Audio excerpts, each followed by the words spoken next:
उत्तर प्रदेश में नगर निकाय चुनाव आसन्न है। मतदाता सूची का पुनरीक्षण कार्य चल रहा है। इसमें नए नाम बढ़ाए जाने हैं और मृतकों के नाम हटाए जाने हैं।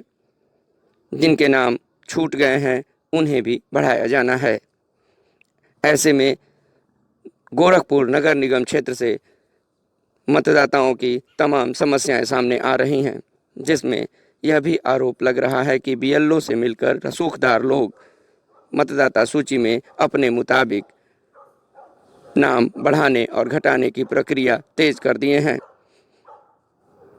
वार्ड नंबर 7 और 18 में रामनाथ निषाद समाज सेवी ने यह दावा किया है कि लगभग 2000 से ऊपर के नाम का हेरफेर किया गया है।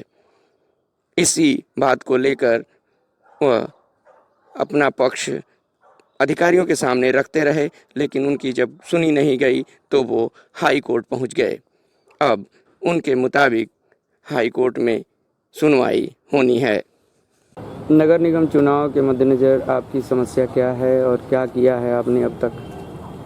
देखिए, नगर निगम चुनाव में 2017 में हमारी श्रीमती माया निषाद जो चुनाव लड़ी थी और रनर थी और बहुत कम अंतर वोटों से उन्होंने अपने चुनाव को हार लिया था। लेकिन उस साल भी हमारे वार्ड में लगभग 2000 से ऊपर चुनाव लिस्ट से नाम काट दिए गए थे और वही काम इस साल भी हो रहा था। अभी इस बार तो हमारे वार्ड में लगभग 3000 लोगों का वोटर लिस्ट में नाम है ही नहीं। कौन कौन वार्ड हैं?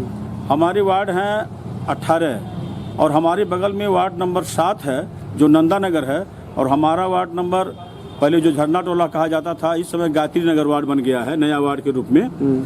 तो हमारे वार्ड में 2012 में लगभग 15 से 16 हजार वोट थे। किन परिस्थितियों में, मैं पूछना चाहता हूं शासन प्रशासन से, किन परिस्थितियों में आज हमारे वार्ड में जब 2012 में लगभग 15-16 हजार वोट थे और आज मात्र 10,000 वोट रह गए हैं, ये अपने आप में प्रश्न चिन्ह है। इसी का शिकायत लेकर के, और एक बात, सबसे बड़ी बात, हमारे वार्ड नंबर 18 से जो लगभग 1000 से ऊपर मतदाता थे उनको वार्ड नंबर 7 का मतदाता बना दिया गया था। आपने प्रशासन में किसी से शिकायत की? हमने निर्वाचन अधिकारी से भी किया, डीएम महोदय से भी किया, मुख्य सचिव से भी किया। ऐसा कोई अधिकारी नहीं है जो हमारे पास रिसीविंग है, हमने लिया, लेकिन हमने देखा कि इस पर कुछ होने वाला नहीं है। तो हम 17 तारीख को माननीय उच्च न्यायालय इलाहाबाद में जाकर के रिट दाखिल किया है और माननीय उच्च न्यायालय ने इसका संज्ञान लेते हुए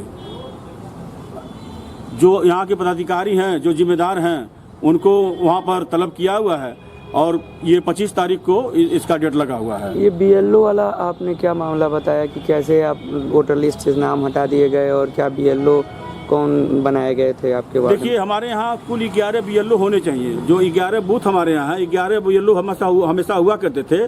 लेकिन इस बार ऐसा हुआ कि जो पुराने बीएलओ हमारे यहाँ काम करती थी उन लोगों को हटाकर कहीं और रख दिया गया, और हमारे यहाँ बीएलओ के रूप में जो सफाई कर्मी होते हैं, जो झाड़ू लगाते हैं और कुछ काम करते हैं, उनको बीएलओ नियुक्त कर दिया। वो भी कहाँ से? जो नगर पंचायत के लोग थे, जो हमारे वार्ड से परिचित भी नहीं थे, हमारे वार्ड को जानते भी नहीं थे, उनको बीएलओ बना दिया गया। और इसी का खमियाजा हमारा पूरा वार्ड भुगत रहा है। और बीएलओ ने कोई काम किया ही नहीं, बीएलओ का दर्शन किसी ने किया ही नहीं, बीएलओ को कोई जानता भी नहीं है। हम लोग बीएलओ को फोन लगाना शुरू किए जब प्रकाशित हुआ कि ये बीएलओ आपके यहाँ है, हमारे पास उसका प्रमाणित भी है कि बीएलओ सफाई कर्मी को बनाया गया है। तो वो जब जानता ही नहीं है उसके बारे में, 162 पन्ने का जीओ है, वो पढ़ा ही नहीं होगा आज तक, तो बीएलओ का काम क्या करेगा? इसी का खमियाजा हमारा पूरा वार्ड नंबर 7 और वार्ड नंबर 18 दोनों भुगत रहा है। और हमारे वार्ड नंबर 18 से लगभग 1000 से ऊपर वोटरों का नाम वार्ड नंबर 7 में करा दिया गया। हम बहुत प्रयास किए, उसके बाद कुछ वोटर का नाम वापस आ गया है, लेकिन अभी बहुत वोटर बाकी हैं जिसका नाम अभी यथासंभव बना हुआ है। क्या चाहते हैं आप? मैं चाहता हूं कि नए सिरे से हमारे वार्ड का फिर से वोटर लिस्ट का गठन हो और सही तरीके से एरिया वाइज वोटर लिस्ट बने, और कोई भी वोटर, जबकि सभी वोटरों का अधिकार है, मताधिकार देने का उनका अधिकार होता है, तो किसी को वंचित न किया जाए, सबका वोटर लिस्ट में नाम हो और सभी लोग वोट डालने का अधिकार पाएं।